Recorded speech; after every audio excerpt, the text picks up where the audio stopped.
E aí, gente, tudo bem? Belezinha? Tranquilo aí? Poxa, a gente passa uns dias, né, com essa correria, com essa loucura das coisas acontecendo aí. Mas eu aí, atendendo a pedidos aí de um dos nossos inscritos aí, ele perguntou para mim sobre um assunto que eu queria compartilhar com vocês hoje, um assunto até um pouco mais detalhado aí. Me chamou a atenção porque é um assunto com efeitos arqueológicos bem legal mesmo. E eu fiquei apaixonado, cara. Fiquei apaixonado por esse assunto. E eu queria compartilhar com vocês aí. Não sei se vocês já ouviram falar, né? Se vocês não ouviram falar, é uma oportunidade legal pra gente estar compartilhando sobre isso. Eu falo pensando assim, em um dos vídeos nossos vídeos aí, eu acho que foi o último, se eu não me engano, me perguntaram: Bira, por que você não fala um pouquinho sobre a Lança do Destino? Aí eu pensei, falei, cara, Lança do Destino já tem nome de desenho japonês. Fiquei pensando, cara, isso aí deve ser um negócio que não deve ter nada a ver e tal. E eu fui procurar saber, cara, não é que eu encontrei um material espetacular, mano, tipo, sobre esse assunto. É um assunto místico, você gosta de assuntos mais místicos. É um assunto histórico, para você que gosta de assuntos históricos. E é um assunto que tem prerrogativa até arqueológica. Vale muito a pena ver. É um assunto que a gente pode tirar bastante lições aqui, falam desde a época de Cristo, né? Inclusive ela tem essa ideia baseada na vida de Cristo e tal, na morte de Cristo na cruz, e também chegando até os nossos dias, né? Tem uma história fantástica aí. Eu espero que vocês gostem, espero que vocês curtam isso, tá bom? E a gente vai começar falando um pouquinho dessa lança do destino aí, a arma que feriu Jesus, em posse aí, segundo esteve em posse do Terceiro Reich, né, de Hitler, que diz que ele realmente foi o cara que teve em posse nos séculos mais próximos, tá? Eu não sei se vocês sabem, mas começando só para dar uma geralzona aí no que se diz respeito à história, a lança, na verdade, tem aí a Igreja Católica, existe o santo, né, muito conhecido, chamado São Longuinho. Não sei se vocês sabem disso, mas São Longuinho também tem a ver com essa história. Tá? A palavra Longning é lança, e eles dizem que São Longuinho foi aquele soldado que furou o lado de Jesus após Jesus ter morrido, né, na cruz. E ele diz que quando o sangue aspergiu nele, ele viu realmente quem era Deus. Tem até uma passagem bíblica que diz, né, que ele diz: esse aí verdadeiramente era o Filho de Deus. E a história conta que esse homem fugiu para Antioquia depois. Ele abandonou o exército romano, se tornou um pregador do evangelho ali, depois foi martirizado ali por ter abandonado o exército romano. Por isso que Longning, São Longuinho, vem de Longning, de lança, né? Tem a ver com isso também. Mas a gente vai saber um pouquinho dessa história e a gente vai dando umas pausinhas aí, de repente for uma coisa interessante pra gente poder compartilhar. Olha só que legal, vamos lá. A lança do destino, a arma que feriu aí Jesus em posse de Hitler. Eu não sei se você já ouviu falar aí sobre essa lança do destino, mas essa é uma arma também conhecida como lança sagrada. É um dos artefatos mais misteriosos de todo o mundo. Segundo o Evangelho de João, aí no capítulo 19, a Bíblia diz que esse foi um instrumento usado para perfurar o abdômen de Jesus Cristo durante a crucifixão. A partir desse relato bíblico, essa arma também esteve presente em diversas outras histórias. As suas diversas aparições nas eras indicam que a lança do destino possui uma certa força e um poder místico. Supostamente grandes nomes do passado, como Carlos Magno, Napoleão Bonaparte e Adolf Hitler, desejavam ter em posse esta arma. Segundo a lenda, este artefato daria o poder de conquistar o mundo. Por conta disso, ou por conta deste mito, Hitler, o perseguidor dos judeus e muitas outras minorias, a desejava mais do que qualquer outra coisa. Será que ele foi capaz de colocar as mãos na lança do destino? Se sim, por que ele veio a perder aquela que ficou conhecida como a Segunda Grande Guerra Mundial? Teriam esse artefato sido perdido e levado para o país que saiu vitorioso do conflito, no caso os Estados Unidos?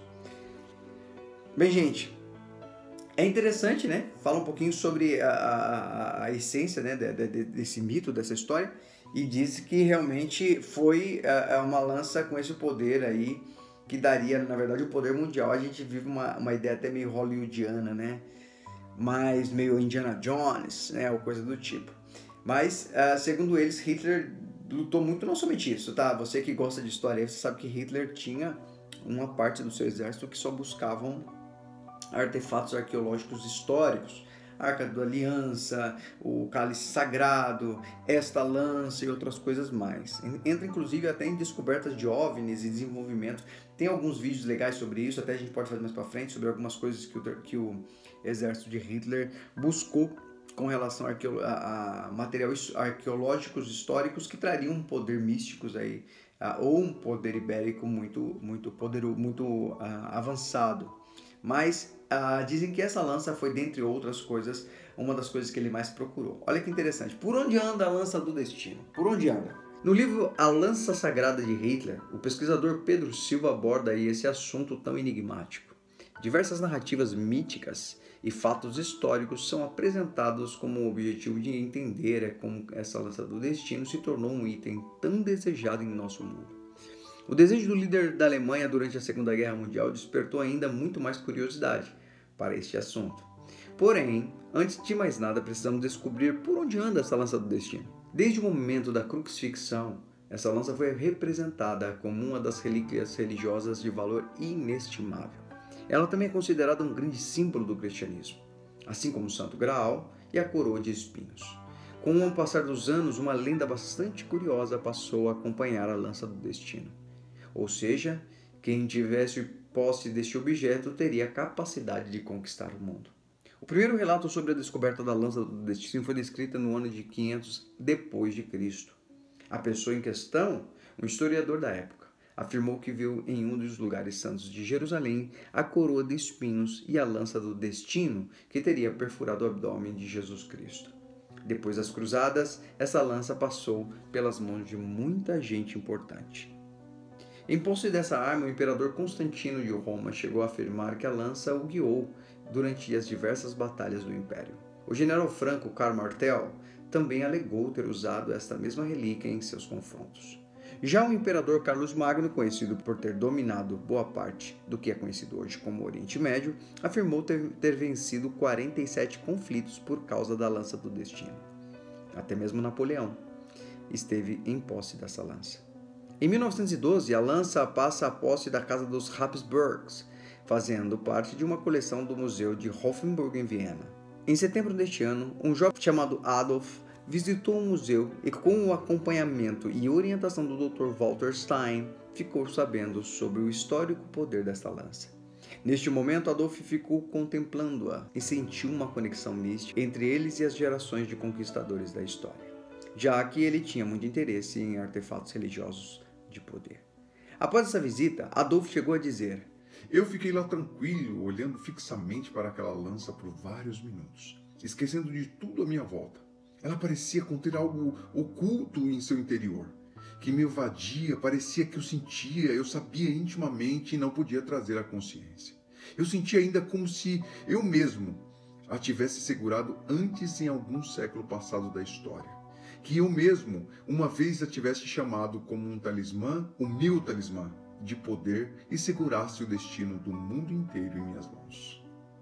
Em posse de Adolf Hitler, em 14 de março de 1938, depois que o tal Adolf subiu ao poder como chanceler da Alemanha, anexou a Áustria e ordenou que a lança, junto com o resto das coleções de Habsburg, fosse enviado para Nuremberg, coração do movimento nazista.